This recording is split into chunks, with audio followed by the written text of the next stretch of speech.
Buenas tardes con todos. Vamos a dar inicio a la sesión de Zoom planificada para hoy, que tiene que ver con el primer tema de la segunda unidad, o también semana 3, correspondiente al taller de ética profesional. Por favor, les pido habiliten las cámaras un momento para constatar la asistencia.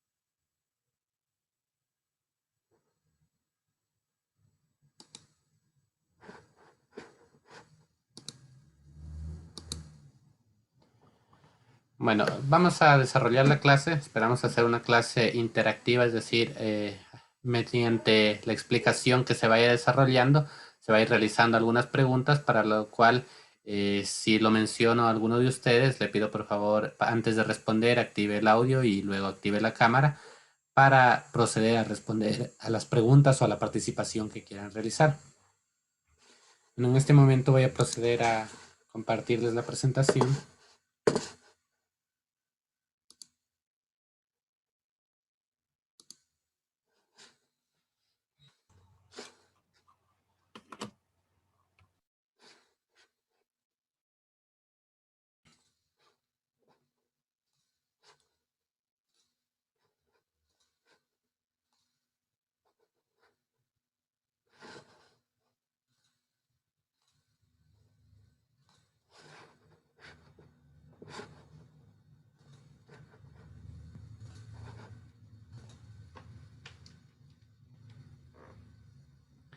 Bueno, como ustedes saben, el taller trata acerca de ética profesional. Ustedes ya han cubierto la primera unidad con la licenciada Diana, y a partir de ello ustedes ya tienen ciertos conceptos básicos de a qué se refiere la ética. Entonces, en esta unidad perteneciente al taller, que se denomina Códigos Profesionales de Ética, específicamente esta semana cubriremos el tema que es ingeniería y el impacto en la sociedad. Es decir, vamos a ver de qué manera la ética relaciona todas aquellas actividades que ustedes desarrollarán en el futuro como ingenieros, y de qué manera estas se van a involucrar con todas las actividades o con todo el entorno que nos rodea y nos conforma como sociedad. Bueno, en primer lugar, nos vamos a plantear un interrogante. Esa interrogante es: ¿por qué enseñar ética en la ingeniería? A ver, no sé si alguno de ustedes me puede responder a esta interrogante. ¿Por qué cree que nosotros, o no solo nosotros, las diferentes carreras de ingeniería en las diferentes universidades optan por enseñar una asignatura de ética dentro de su malla curricular? ¿Qué creen ustedes? ¿Quién me puede responder?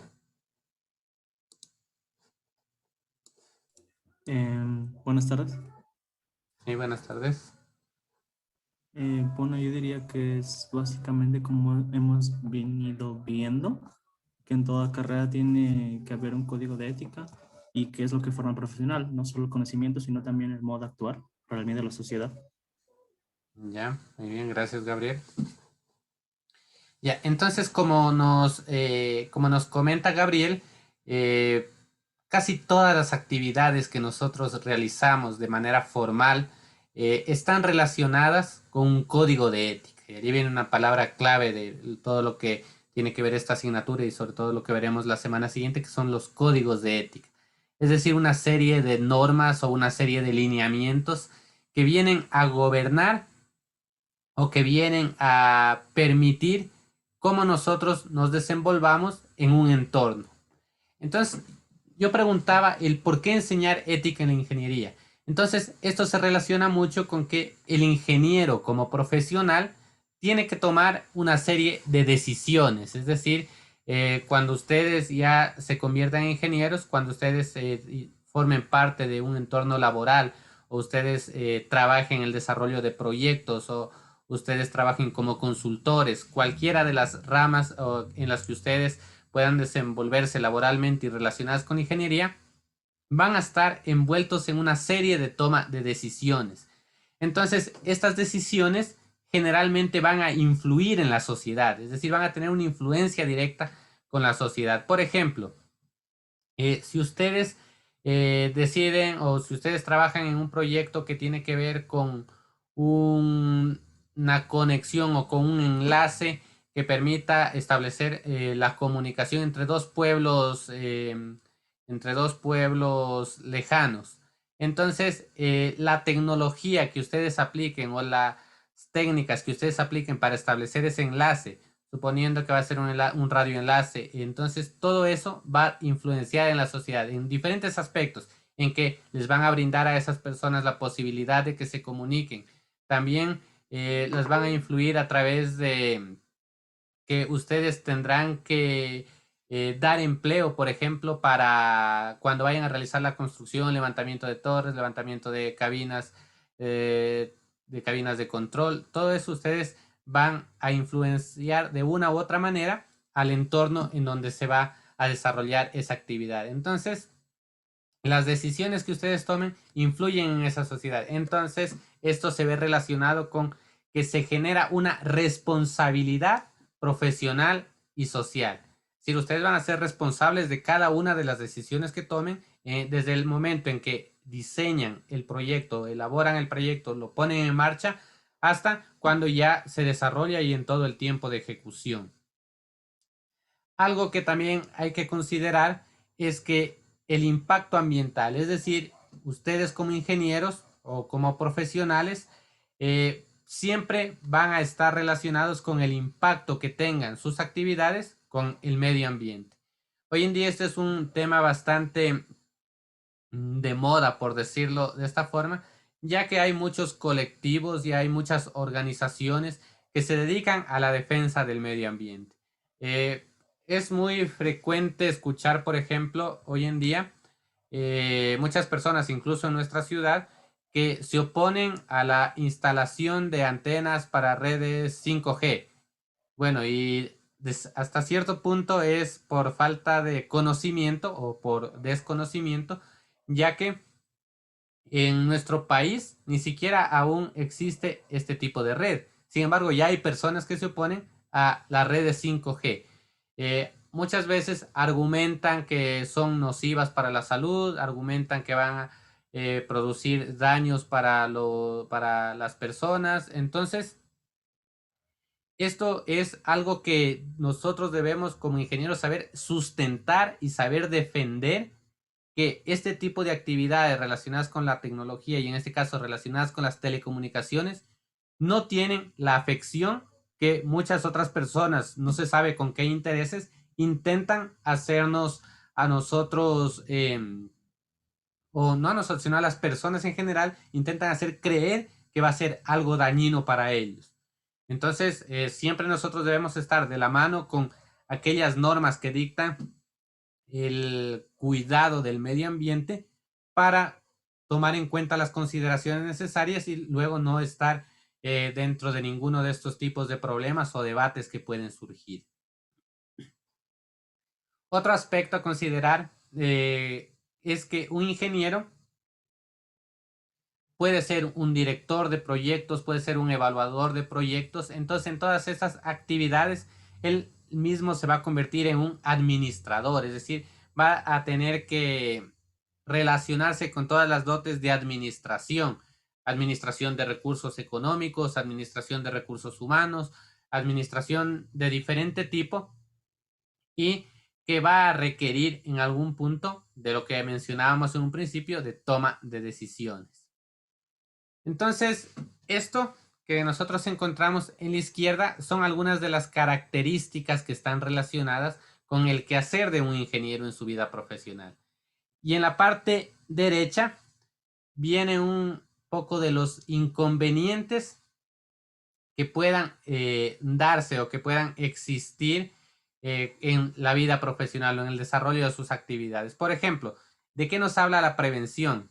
A lo largo de la historia, ha ocurrido un sinnúmero de accidentes, por así llamarlo, que quizá se hubieran podido evitar si, con estudios técnicos más a fondo, poniendo todas las consideraciones necesarias.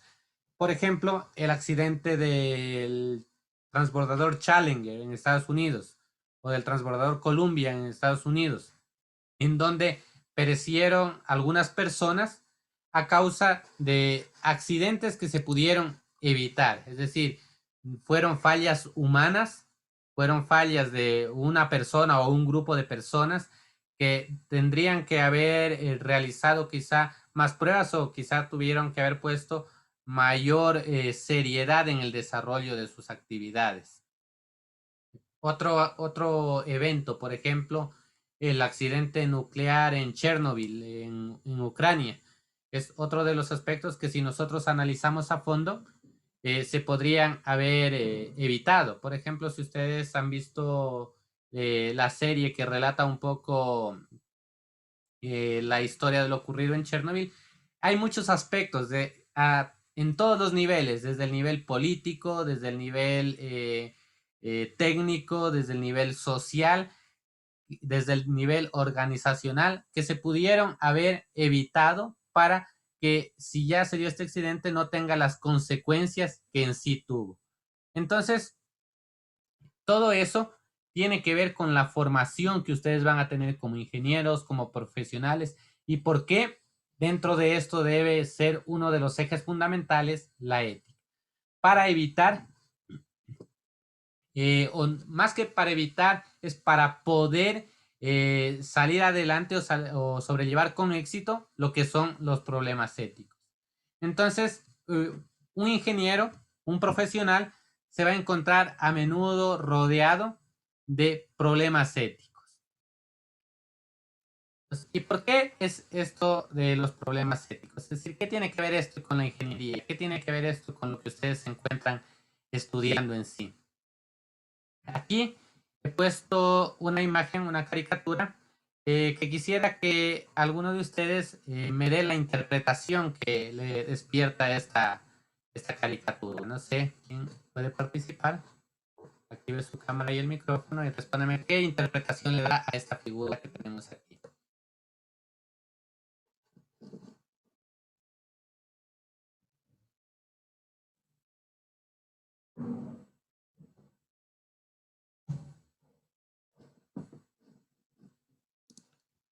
Bueno, si nadie lo hace voluntariamente, vamos con Denis Ramírez. Por favor, díganos qué entiende o qué le transmite esa figura que tenemos en la diapositiva. Buenas tardes. Yo creo que es porque está tratando de, eh, ¿cómo no sé? Es que es como una hipocresía, por así decirlo, que muestre un árbol cuando lo está cortando y que la tecnología así en vez de, por ejemplo, ahí está, como decir, está presumiendo que ha cortado un árbol y la verdad eso no le encuentro mucho sentido ahí. Bueno, gracias, Denis, perdón. Vamos a alguna otra persona. Vamos a ver si nos colabora con su apreciación. En este caso, vamos a ver. Jefferson Zapata, por favor. Buenas tardes. Buenas tardes. Yo pienso que es el encubrimiento de una mentira, de un daño que se le está haciendo a la naturaleza y que tiene que ver con lo ético, que no está haciendo realmente, no está mostrando la verdad de lo que está pasando. Ese es como yo interpreto. Gracias. ¿Alguien más voluntariamente desea dar su punto de vista? Buenas tardes, Inge. Buenas tardes. Bueno, según la imagen, pues lo que yo pienso es que, digamos, solo muestra una parte de lo que realmente sucede y pues muchas de las veces, pues, digamos, solo mostramos lo que nos conviene para bien y no vemos el resto para quedar bien en ciertos puntos. Muchas gracias, Yandri. Bueno, vamos a ver. En realidad, aquí pueden existir diferentes puntos de vista, ¿correcto? Lo que nos mencionaba el compañero, decir que se puede existir un poco de hipocresía porque está mostrando un árbol que en este caso sería algo virtual porque es la imagen de un árbol, cuando él previamente se ve en el fondo que ya ha talado todos los árboles existentes. Asimismo, como nos comentaban los compañeros, vemos esa relación de falsedad o esa relación que puede existir entre la tecnología, pero en sí el punto principal tiene que ver con cómo afecta la tecnología a la calidad de vida. En este caso, relacionando la calidad de vida con un árbol, o podríamos decir cómo afecta la tecnología con el medio ambiente. Entonces, miren, porque la persona aquí está mostrando una selfie, sería con un árbol, pero ese árbol está en la imagen de una tablet. La tablet está sobre un árbol talado, él está con con un hacha y ha talado todos los árboles a su alrededor. Entonces, aquí nosotros nos planteamos una serie de interrogantes. La primera interrogante que nosotros tenemos es, ¿el desarrollo tecnológico está al servicio del ser humano? Bueno, aquí, perdón, falta un signo de interrogación, pero es, ¿el desarrollo tecnológico está al servicio del ser humano? ¿Quién me podría responder a esa interrogante? ¿Quién me podría dar su opinión si el desarrollo tecnológico está al servicio del ser humano?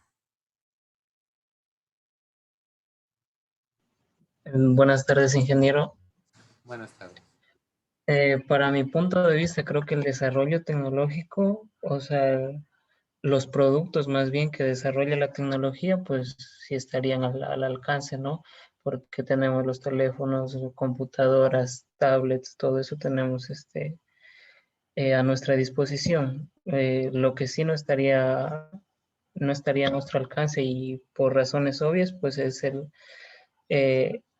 efectivo que se obtiene a partir del desarrollo tecnológico, porque son empresas las que hacen este tipo de desarrollo y pues eso obviamente sus ganancias están con ellos. Gracias, Edison. Muy buena su apreciación, ya que es verdad, es decir, la tecnología y el desarrollo que existe en la tecnología, hemos visto su evolución a lo largo de los años, pero es muy frecuente escuchar hablar de una brecha tecnológica. Nosotros sabemos que quizá muchas personas tienen acceso a una computadora, tienen acceso a un smartphone, tienen acceso a conexión a internet, pero existe un sector de personas que quizá no tienen las mismas condiciones para acceder a este tipo de dispositivos. Y por ejemplo, esta brecha tecnológica se vio aún más marcada con lo que tiene que ver las clases virtuales o con las clases a través de un medio virtual. Entonces, ¿qué significa eso? Muchas personas tuvieron que dejar sus estudios, muchas personas tuvieron que sacrificar el tener quizá sus ahorros o su dinero para invertir en uno de estos dispositivos tecnológicos. Entonces, la situación es así como lo comenta. El desarrollo existe, pero muchas veces no hay una igualdad de acceso para todas las personas. Es decir, si nosotros hablamos como el ser humano en general, no podríamos en sí sentenciar que el desarrollo tecnológico está a su servicio, sino que solo para ciertos grupos de personas o para quienes tienen la posibilidad de acceder a los mismos. Otra interrogante que nos surge es, ¿está el ser humano al servicio de la tecnología?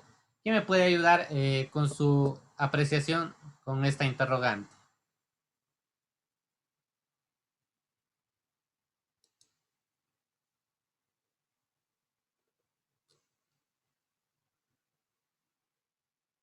Josué Betancourt, díganos qué opina de esta interrogante o cuál sería su respuesta.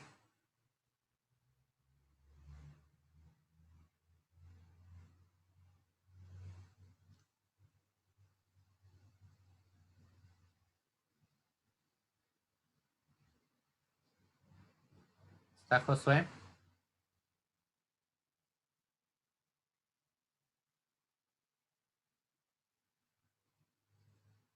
Bueno, parece que no se encuentra Josué. Entonces, Ivette, Román, por favor, denos su punto de vista acerca de esta interrogante.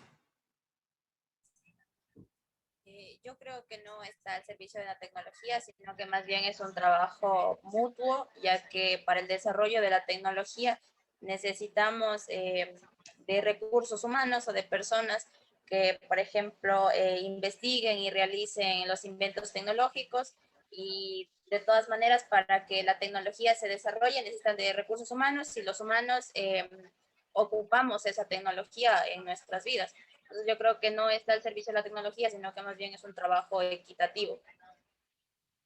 Gracias, Ivette. A ver, Jefferson Zapata, ¿nos puede, para concluir, para continuar, nos puede responder la siguiente interrogante de ¿es la tecnología liberadora del potencial humano? Yo creo que no, porque más bien la tecnología llegó para suplir algunas actividades de las que nosotros podemos realizar tranquilamente. Entonces creo que no. A Gracias. veces nos limita. Gracias. Ya, entonces, respecto a estas dos interrogantes, correcto lo que nos mencionaba Ivette, es decir, que es una relación, podríamos decir, de simbiosis entre la tecnología y el ser humano. Es decir, el desarrollo de la tecnología depende del ser humano y el ser humano se ha visto beneficiado por todos aquellos aportes que ha dado la tecnología. Y respecto a si la tecnología es liberadora del potencial humano, igual, o sea, existe a través de la historia muchos casos en donde el hombre ha sido capaz de demostrar su inteligencia y demostrar sus dotes de inteligencia más allá del desarrollo de ciertos instrumentos tecnológicos. Es decir, se descubrieron, se inventaron ciertos teoremas matemáticos, se lograron concluir ciertos experimentos químicos, biológicos, sin necesidad de los instrumentos de los que disponemos hoy en día. Sin embargo, estos instrumentos han permitido hacer más cómoda la vida de todas las personas en sí, en sus ámbitos de trabajo. Es decir, para nosotros es mucho más sencillo redactar quizá un documento a través de un computador que hacerlo a mano, como lo hacíamos hasta hace algunos años. Es decir, luego someter ese documento a una revisión. Hoy en día el computador tiene un corrector ortográfico que nos facilita ese tipo de actividades, pero no significa que los seres humanos no hubiéramos podido hacerlo si no existieran estos aparatos o estas herramientas tecnológicas. La siguiente interrogante nos plantea, ¿es la tecnología una amenaza para el ser humano? Vamos a ver, y por favor les ruego encender la cámara cuando participen. Vamos a pedir la participación de Gabriel Palacios.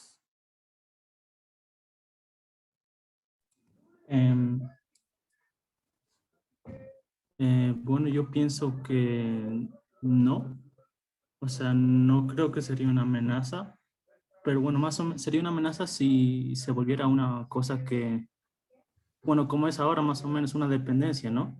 Como las redes sociales y todo eso, con la tecnología que se ha desarrollado. Si se volviera una dependencia, pues sí sería una amenaza o un problema para las personas en ese aspecto. Gracias, Gabriel. En realidad, sí, muchas veces se ha hablado de los peligros de la tecnología y la ciencia ficción ha colaborado mucho con aspectos en donde tenemos películas como Terminator, tenemos películas que pintan o nos dan una imagen de la tecnología como algo que va a terminar destruyendo a los seres humanos. Sin embargo, también se habla de lo que es la neutralidad de la tecnología. Es decir, que muchas veces la tecnología por sí sola no ha sido la encargada de originar las guerras o no ha sido la encargada de por ejemplo, de matar personas, Y asimismo, la tecnología tampoco ha sido la causante de salvar la vida de las personas, sino que todo está estrechamente relacionado con el uso que hagamos las personas de esa tecnología, en qué empleamos la tecnología. Entonces, la tecnología es una amenaza para el ser humano. En realidad no, el ser humano es la propia amenaza, es la misma amenaza para el ser humano. Y la última interrogante nos plantea que ¿cuál es el impacto de la tecnología para el medio ambiente? ¿Quién nos puede ayudar con esa pregunta? Buenas tardes, ingeniero. Creo que, pues, como usted mismo dijo, depende del enfoque que le demos nosotros a la tecnología, ya que, pues, si la usamos para explotar el mismo medio ambiente, pues le vamos a cortar la vida a la tierra, pero si en cambio lo usamos, como ya se está haciendo, para proyectos más ecológicos como los autos eh, eléctricos, que son, pues, ya menos contaminantes, pues no representaría como tal un- una amenaza para el medio ambiente. Gracias, Edison. Entonces, es verdad, hoy en día y dentro de lo que veremos en las siguientes diapositivas, uno de los aspectos más importantes en el desarrollo profesional de un ingeniero es el impacto que tienen sus actividades sobre el medio ambiente. Y la mayoría de gobiernos ya ha centrado su atención en este punto. Se han creado acuerdos, se han creado cartas de compromiso de los efectos que puede tener los diferentes tipos de tecnologías, sean estos, por ejemplo, la minería, sean estos las nuevas redes de comunicación, sean estos aspectos como la inteligencia artificial, todo ver de qué manera puede afectar al medio ambiente y qué se puede hacer para remediar esos efectos dañinos o qué manera se puede evitar. Pues para ello, esta parte ha sido una introducción de lo que es en sí las actividades que puede desarrollar un ingeniero, cómo se relacionan con el entorno social, con el entorno en el que va a cumplir sus actividades. Ahora vamos a hablar de lo que es la ética de la ingeniería en el trabajo, es decir, cuando ustedes ya obtengan su título de ingenieros, cuando ustedes ya se constituyen en profesionales, ¿de qué manera va a estar relacionada la ética con cada una de las acciones que ustedes realicen? Para ello, vamos a recordar algunos conceptos que ustedes ya los conocen. La ética en sí, a lo largo de los años, ha sido estudiada como un campo en donde se establecen los deberes y las obligaciones de una persona. Entonces, la ética está relacionada con estos dos conceptos, con los deberes y con las obligaciones.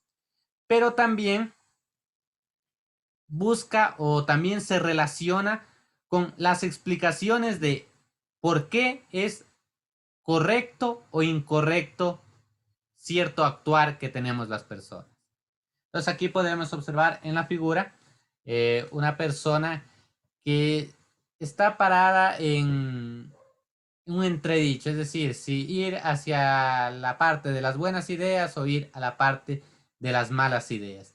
Pero la ética intenta dar las explicaciones de que si esta persona decide ir por el camino de las buenas ideas, la ética intenta explicar por qué eso es bueno. En cambio, si esta persona hubiera tomado la decisión de ir por el camino de las malas ideas, igual la ética tendría que ser capaz de decirnos por qué nosotros consideramos que eso es malo. Es decir, qué dicta, qué determina o quién o qué es lo que nos dice que este camino de la izquierda es bueno y este camino de la derecha es malo, más allá del letrero y las etiquetas que se hayan puesto aquí. Entonces, la ética como ciencia en sí, establece deberes y obligaciones, pero también explicaciones de por qué es correcto o incorrecto cierto actuar. Para ello, nosotros también nos vamos a ver involucrados en un concepto, o siempre vamos a tener presente un concepto que es un problema ético. Entonces, un problema ético se define como un conflicto que una persona experimenta entre dos o más obligaciones morales en una circunstancia particular o en una circunstancia específica. Entonces, ¿a qué nos referimos exactamente nosotros con un problema ético? Por ejemplo, si ustedes ya trabajan en una compañía, suponiendo que algunos de ustedes luego de graduarse tienen la oportunidad de trabajar en una compañía minera. Entonces, esta compañía minera, por ejemplo, no está tomando en cuenta todos los aspectos que tiene que ver con el remediamiento ambiental. No está tomando en cuenta todas las normas de protección ambiental de los ríos, de el control de desechos tóxicos. Entonces, ustedes como parte de esa empresa, llega un momento en que se enteran que esta empresa, por ahorrar en costos, no está tomando en cuenta los aspectos ambientales. Entonces, ustedes van a entrar en un dilema ético. A ver, ¿qué punto de vista sería? ¿Mantener la lealtad hacia la compañía o también mantener la responsabilidad social y ambiental en este caso? Entonces, allí hay un aspecto en el que pueden influir muchos factores. Es decir, por ejemplo, si se enteran de que ustedes ponen una denuncia en el Ministerio del Ambiente, lo más probable es que ustedes pierdan su trabajo. Entonces, allí lo importante es que la ética no es algo subjetivo, no es algo relativo. Es decir, ustedes no deben poner en entredicho la pérdida de su trabajo respecto a denunciar algo que creen y que ustedes han sido formados que es incorrecto.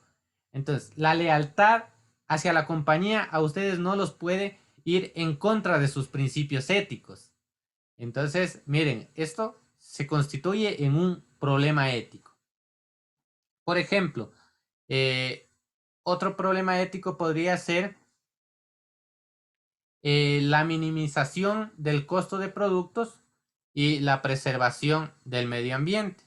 Es decir, relacionado con el primero, ustedes utilizan productos de baja calidad con el objetivo de reducir el presupuesto, pero estos productos puede que sean más dañinos para el medio ambiente. Entonces, nuevamente un problema ético que enfrenta lo que es la parte económica con lo que es la parte ambiental. Y así pueden surgir un sinnúmero de dilemas éticos. Por ejemplo, un dilema ético que lo podríamos orientar a su vida estudiantil es copiar en un examen para aprobar una asignatura o reprobar la asignatura, dado el hecho de que ustedes no se prepararon y no estudiaron para una determinada prueba. Entonces, eso también se constituye en un problema ético, porque es verdad, al final ustedes su objetivo es aprobar la asignatura, ser promovidos al siguiente semestre, pero ustedes saben que dentro de incluso del código de ética de la carrera de telecomunicaciones, la deshonestidad académica es algo que se busca erradicar. Entonces nos enfrentamos a otro problema ético. Ahora, vamos a hablar también de que generalmente la ética tiene que ver con aquellos saberes que mencionábamos en la diapositiva anterior. Es decir, aquellos saberes de cuáles son los deberes y cuáles son las obligaciones que debemos cumplir. Sin embargo, la ética, saliendo un poco de la ética general, yendo ya hacia la ética profesional, es un nivel más aplicado, es decir, es una disciplina que va a integrar esos saberes en función de un proyecto de acción. Es decir, la ética busca la integración de estos saberes para ser aplicados en un proyecto de acción. ¿Qué ocurre en ese proyecto de acción? No va a ser algo binario como a lo que estamos nosotros acostumbrados, es decir, no va a ser que las consecuencias, los efectos de ese proyecto son buenos o malos, sino que se puede ponderar, es decir, se puede equilibrar qué tan bueno o qué tan malo es la ejecución de una idea. Es decir, nosotros aquí lo presentamos a través de un eje. Bien, tenemos en la parte izquierda ejecutar una mala idea, en la parte derecha ejecutar una buena idea, en la parte inferior tenemos no ejecutar una mala idea y luego no ejecutar una buena idea. Entonces, no es algo binario, es decir, no es algo exacto, decir o es bueno o es malo, sino que tanto lo bueno como lo malo puede recibir una calificación, una ponderación. Pero aquí hay que tener mucho cuidado. Nosotros no podemos caer en el relativismo. Ese término de relativismo es uno de los principales problemas de la ética a nivel profesional y obviamente dentro del campo laboral. Perdón. Por ejemplo, en muchas ocasiones las empresas se jactan de tener sus códigos de ética, de tener sus normas bastante claras y establecidas. Sin embargo, los códigos de ética son mal interpretados. Entonces aquí vamos a ver en la siguiente diapositiva un caso de lo que es el relativismo. Entonces, se plantea también una interrogante. Se dice, ¿podrá sostenerse la profesión de ingeniería si llevamos a sus últimas consecuencias el relativismo ético? Entonces, ¿a qué se refiere esto del relativismo ético? Podemos observar en la caricatura. Miren, tenemos nosotros, parece ser un sacrificio humano. Una persona está aquí en esta rueda y va a ser sacrificada. Entonces, la persona que lo va a sacrificar le dice, no es nada personal, es solo parte de mi cultura. Es decir, nosotros sabemos que muchas culturas prehispánicas tenían como costumbre para honrar a sus dioses realizar sacrificios humanos. Entonces, la persona que va a ser sacrificada le dice, bueno, en mi cultura es costumbre vivir muchos años.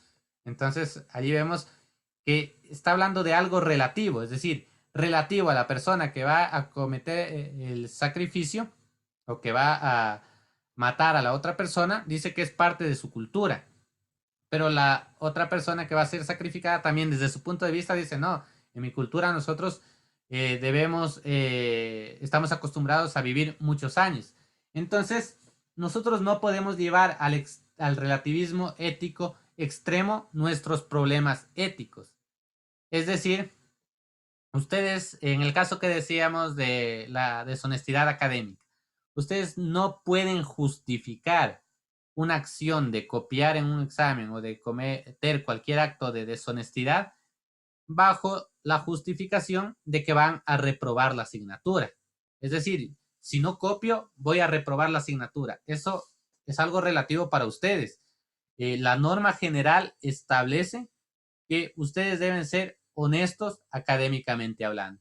Que en un examen, en una evaluación y ustedes requieren para ser promovidos, haber alcanzado los resultados mínimos de aprendizaje de la asignatura. Entonces, bajo estas circunstancias, nosotros debemos saber que en términos profesionales es muy difícil distinguir una práctica adecuada de ingeniería o una práctica inadecuada de ingeniería.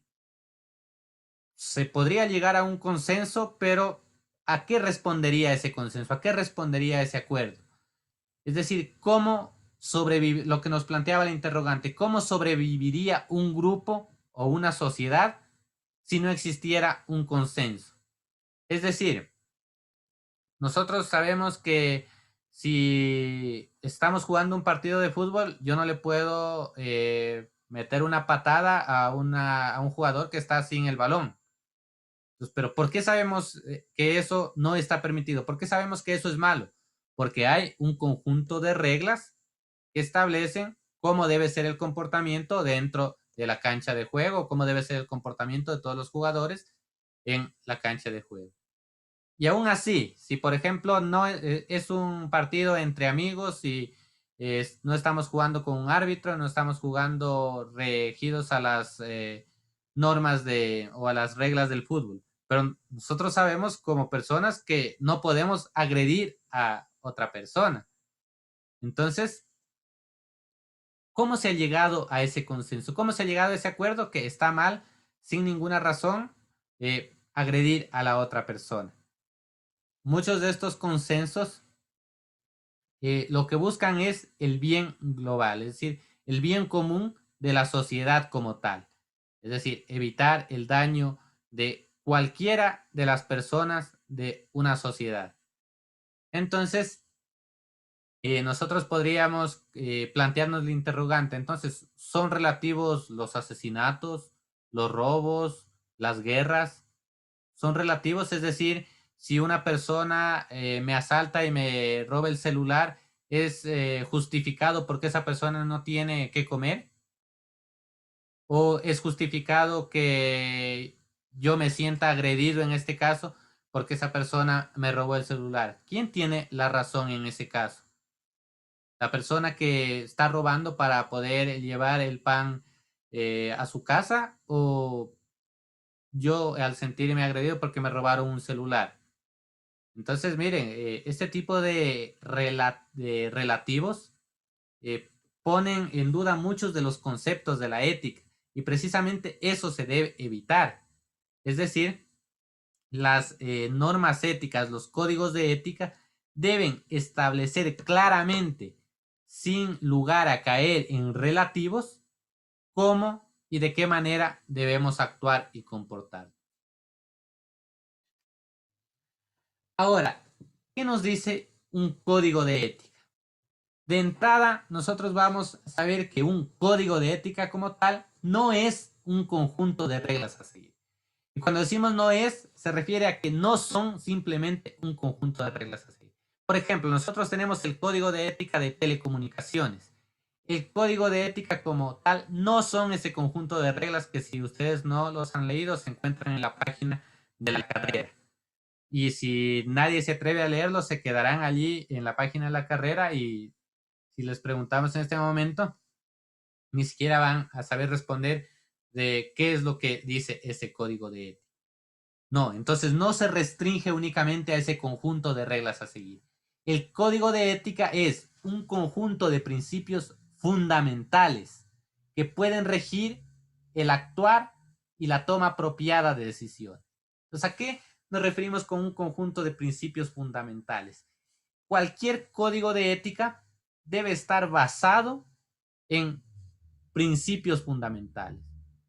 Por ejemplo, uno de los principios fundamentales es el respeto. Nosotros debemos respeto a todas las personas, no solo a nuestros compañeros. Entonces, mi código de ética de telecomunicaciones va a basarse en ese principio fundamental del respeto, y en el entorno de la carrera, el respeto a mis compañeros, el respeto a docentes, el respeto a administrativos. Entonces, no solo son esas reglas, sino algo que ya nosotros tenemos como principio fundamental. Otro de los principios fundamentales es la honestidad. Es decir, creo que nadie o ninguno de nosotros tiene bien visto, por ejemplo, el robar o el mentir, o ve como justificado el cometer alguna de estas acciones. Entonces, de la misma forma, todos los códigos de ética, más allá de un conjunto de reglas a seguir, son principios fundamentales que nos permiten regir la forma de actuar y la toma apropiada de decisiones. ¿Qué más nos dice el código de ética? Nosotros podemos entender el modelo de un código de ética o la filosofía de un código de ética. Cuando hablamos del modelo de un código de ética, va a ser aquel que expresa las expectativas de un conjunto de ingenieros con respecto a la forma en que se visualiza y se proyecta el desarrollo de una institución u organización. Entonces, el modelo es relacionado directamente con las expectativas del profesional en este caso. Y esas expectativas son con respecto a cómo se visualiza o cómo uno se proyecta el desarrollo de una institución. Entonces, las palabras claves en el modelo de código de ética son las expectativas del profesional respecto a la forma de visualizar el desarrollo de la institución. En cambio, la filosofía del código de ética es la que tiene por misión prolongar aquello que es inevitable, perdón. ¿Y qué es inevitable? Los fundamentos de la razón. Es decir, esto se basa en el razonamiento que nosotros realicemos de aquellas actividades que estamos ejecutando. ¿Y a qué nos orienta esta misión de prolongar aquello inevitable? Es decir, de prolongar los fundamentos de la razón. Nos orienta a velar por la búsqueda de la verdad. Filosóficamente, el código de ética está enfocado en velar la búsqueda de la verdad. Ahora, nosotros tenemos que, desde esa perspectiva, la ética aplicada va a estar relacionada con otras ciencias. Y las que nos interesan en este caso son las ciencias de tecnología y las ciencias aplicadas en general. Entonces, la ética aplicada se relaciona estrictamente con ciencia. Y si nosotros nos referimos a la ética aplicada a la tecnología, la misma se basa en integrar el esfuerzo por tres cosas principalmente: comprender, asimilar y buscar el significado de los diferentes escenarios del ejercicio profesional. Es decir, si la ética se relaciona en este caso con la tecnología, para dar forma a la ética aplicada a la tecnología,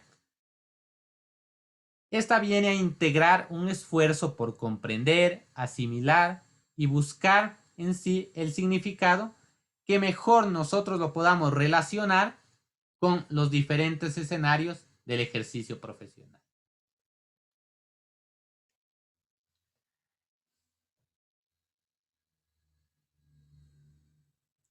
Otro aspecto importante de la ética es que la misma no puede estar ajena a la interpretación.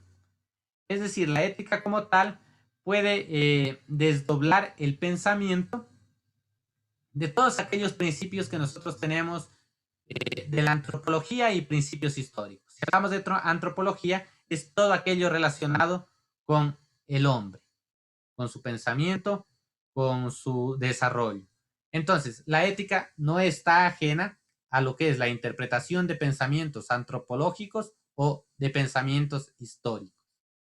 Entonces, en función de la actividad profesional, por ejemplo, se relaciona con el ejercicio laboral, con la responsabilidad con las instituciones u organizaciones y con la búsqueda del sentido hacia la vida.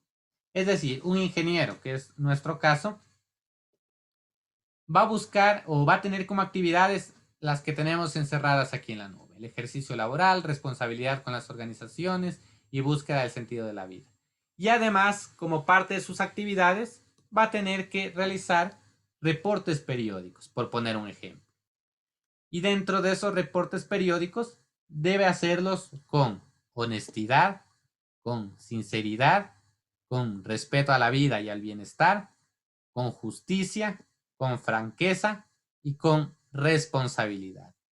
Entonces, esto enfoca a lo que es las acciones que debe tener un profesional en el desarrollo de sus actividades. Ahora vamos a hablar de lo que es la responsabilidad social y liderazgo. Un ingeniero, como tal, debe desenvolverse, debe desarrollar sus actividades siempre siendo coherente con su entorno y con su realidad. Si nosotros no podemos irnos en contra de lo que es nuestro entorno y mucho menos en contra de lo que es nuestra realidad. Por ejemplo, si ustedes van a desarrollar un proyecto y están restringidos a un presupuesto, es parte de el ingeniero, es decir, es una de las tareas del ingeniero saber adaptar el desarrollo del proyecto al presupuesto que ha sido empleado. No puede salirse de ello porque es estar escapando, en este caso, de la realidad económica que tiene. Entonces, ¿a qué se refiere? Que los ingenieros, como tal, tenemos la obligación de trabajar y aceptar el cuidado de cada una de nuestras acciones, siempre siendo coherentes con nuestro entorno y con nuestra propia realidad. Entonces, ¿en qué se resume esto? En que cuando ustedes ya desarrollen sus actividades, siempre deben ser muy diligentes, muy preocupados con lo que es la supervisión, la preparación del diseño, los informes de viabilidad, los informes técnicos, los estudios de impacto, los trabajos desarrollados y todo lo que tiene que ver con el cuidado de los documentos oficiales. Esto quizá es algo que no se enseña a fondo como parte de la formación académica de un ingeniero.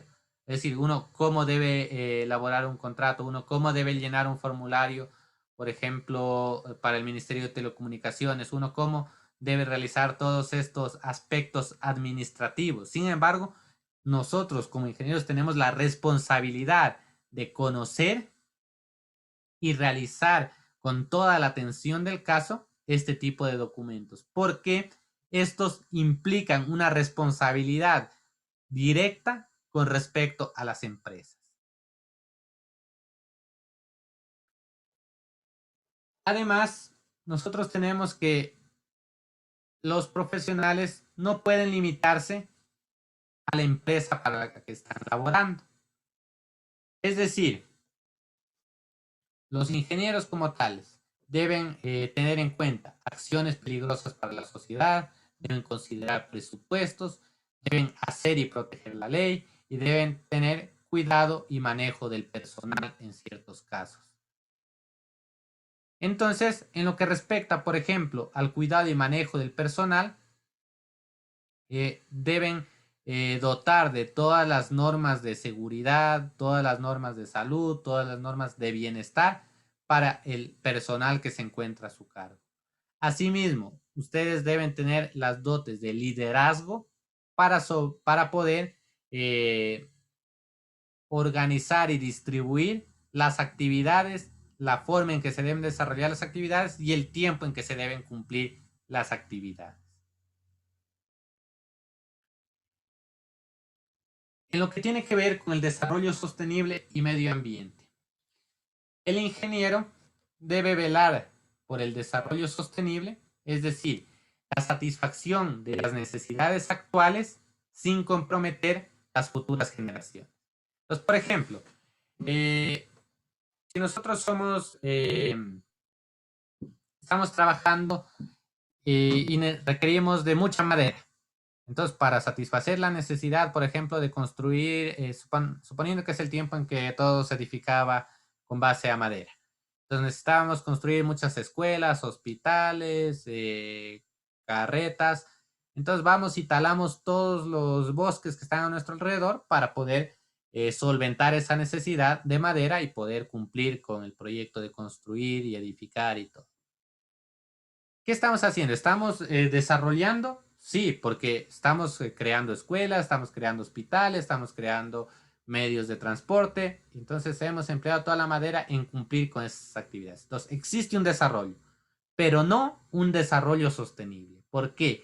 Porque todos esos árboles que talamos en el futuro van a afectar a las siguientes generaciones. Es decir, ese suelo ya no va a servir para cultivos porque ya se va a erosionar.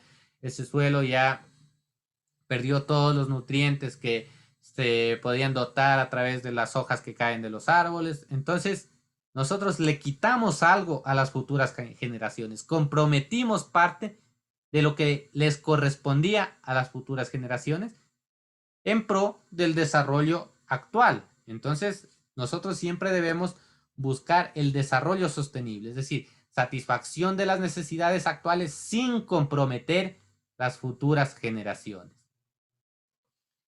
También el cuidado del medio ambiente. Este es sin duda parte del ejercicio profesional de todo ingeniero, de los ingenieros de telecomunicaciones, de los ingenieros electrónicos, de los ingenieros en sistemas, de los ingenieros que a ustedes se les ocurra. Todos van a estar relacionados con el cuidado del medio ambiente. Y no solo con el cuidado, sino con cuidar con sostener y con evitar que se deteriore el medio ambiente.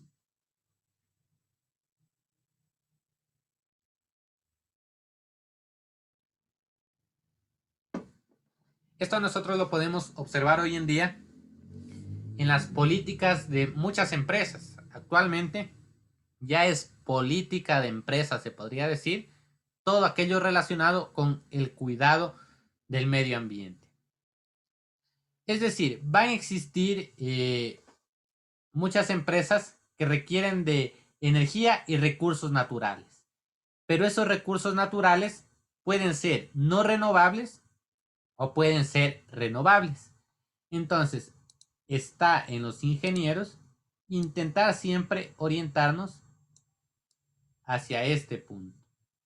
Y si ya no es posible, es decir, si la energía y recursos naturales no las podemos obtener de fuentes renovables, necesariamente es a través de fuentes no renovables, entonces se debe buscar políticas de remediación, es decir, que puedan solventar y solucionar los efectos que estamos ocasionando al medio ambiente.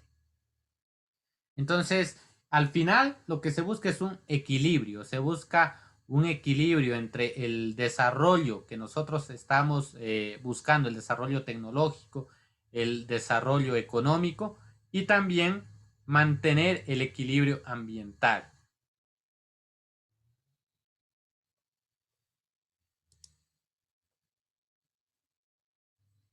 Como les decía, esto ha surgido a través de diferentes políticas de las empresas, políticas estatales, políticas de las organizaciones y de hecho existe lo que es un plan para la ejecución del desarrollo sostenible. Este tipo de plan está elaborado bajo lineamientos de la ONU a raíz de la Cumbre Mundial de la Tierra. Entonces, ¿qué dice este plan? Este plan de desarrollo sostenible asegura los siguientes apartados para todo profesional. Es decir, todo profesional y sobre todo en el campo de la ingeniería debe mantener estos 3 puntos que están listados aquí.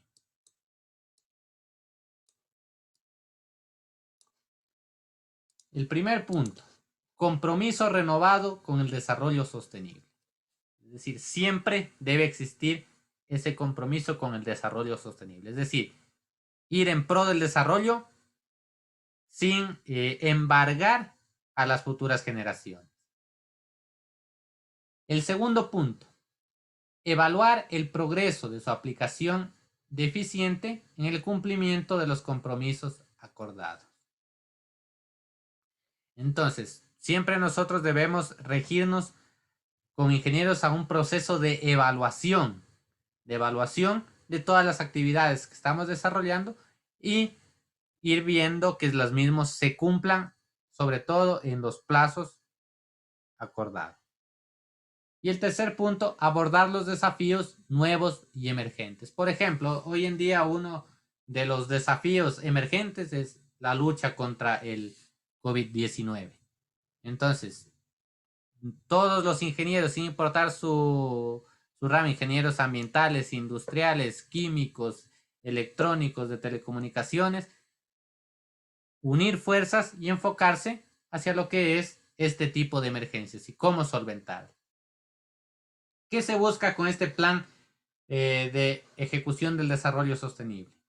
Equidad de la justicia y erradicación de la pobreza. Esos 2 aspectos especialmente se busca con este tipo de planes.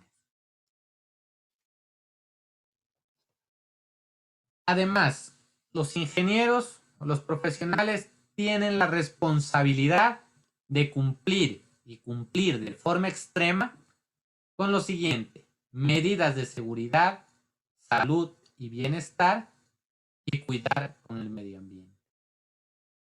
Entonces, esto significa que nosotros, si estamos a cargo de personal o si nosotros estamos a cargo, por ejemplo, del desarrollo de cualquier proyecto, estos aspectos, las medidas de seguridad, salud y bienestar y el cuidado del medio ambiente, deben ir hasta cierto punto ya implícitos en el planteamiento de nuestro proyecto. ¿De qué manera nosotros podemos conseguir esto?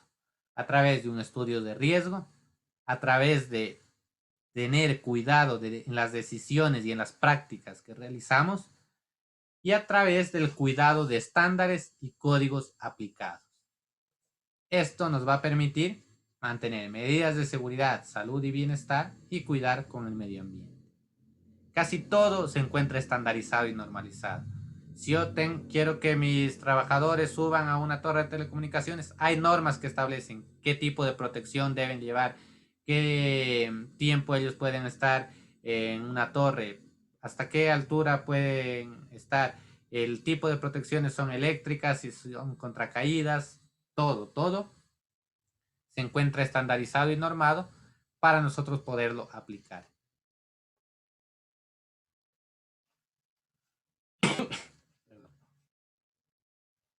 Otro aspecto. Perdón, aquí. Un error.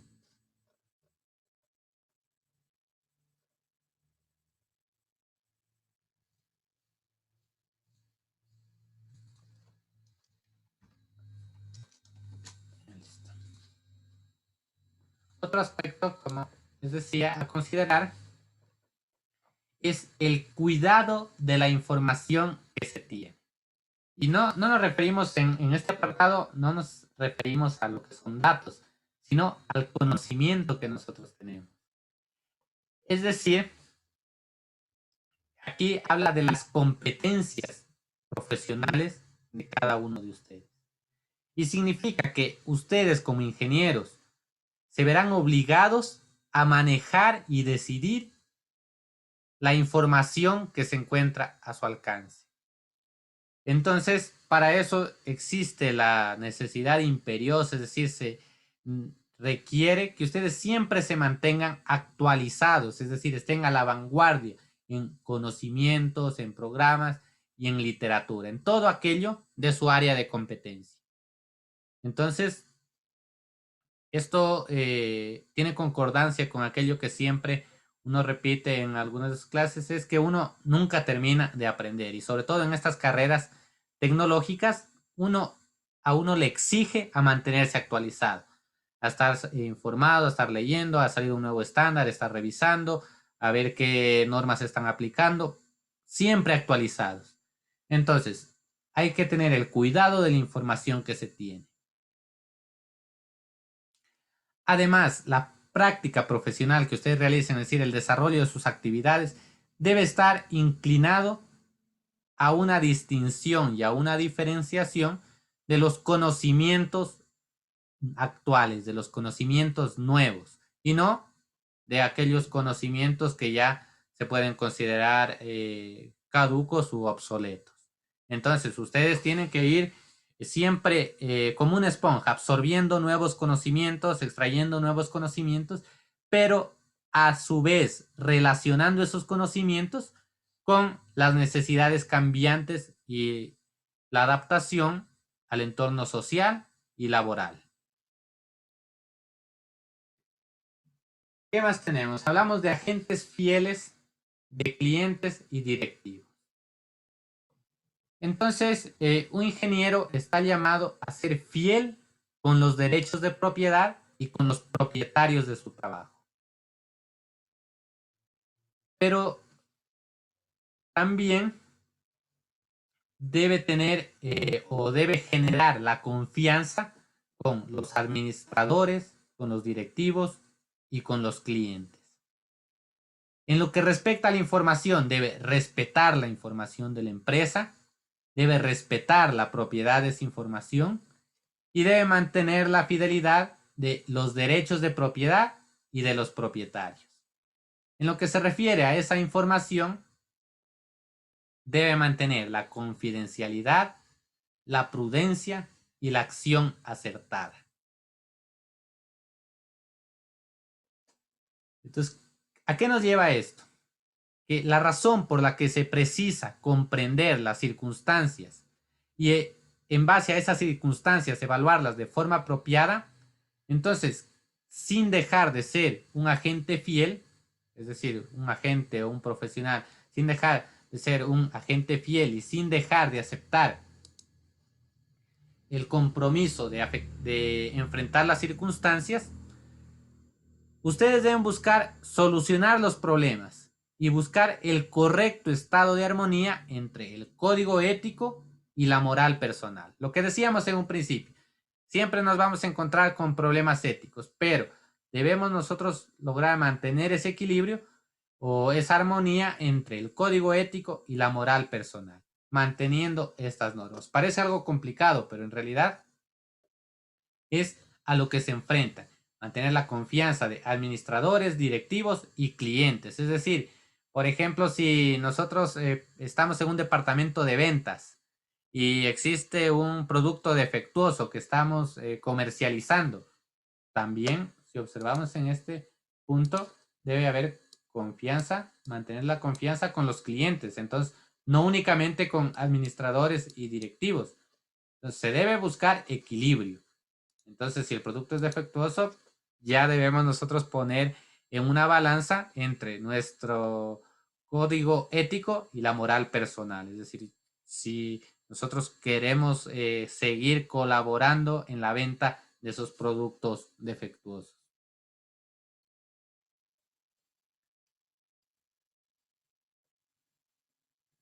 Además, debido a que un código de ética para ingenieros demanda honestidad, competencia, integridad y devoción al servicio, esto o la conjugación de cada una de estos conceptos nos lleva al éxito de una organización.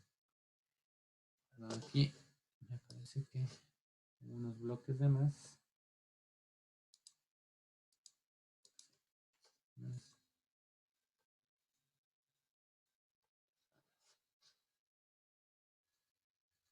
Entonces, como les decía, la conjugación de la honestidad, la competencia, la integridad y la devoción al servicio es lo que, o son la clave para el éxito de una organización. Ahora, la responsabilidad social en ingeniería. Pues la responsabilidad social en ingeniería es un compromiso con la sociedad actual y un compromiso con el medio ambiente. Como sociedad actual se identifica el bienestar del hombre y a su vez se identifica ese bienestar con la modernización, con los aspectos económicos, con el empleo, con la innovación y con la tecnología. Cada uno de estos aspectos confluyen para satisfacer las necesidades de la sociedad. Entonces, la responsabilidad social de la ingeniería es ese compromiso que se establece para buscar el bienestar del hombre, identificando los aspectos que aquí mencionamos para satisfacer las necesidades de la sociedad. Y en lo que respecta al medio ambiente, tenemos la responsabilidad social en la actualidad es con los avances de la tecnología, necesita participación de los miembros de la comunidad. Es decir, reflexionar, organizar, orientar, juzgar las consecuencias de los actos frente a la sociedad. Eso es muy importante para nosotros tener un correcto desarrollo de nuestras actividades profesionales, mantener esa responsabilidad social, mantener esa responsabilidad ambiental y al final, esto va muy relacionado con lo que veremos la siguiente semana, que son los códigos de ética. No sé si tenemos alguna duda, podemos comentarla en este momento.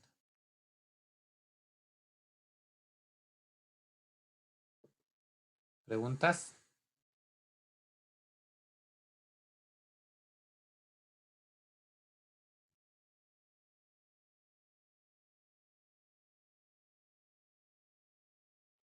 Entonces con esto finalizamos la grabación.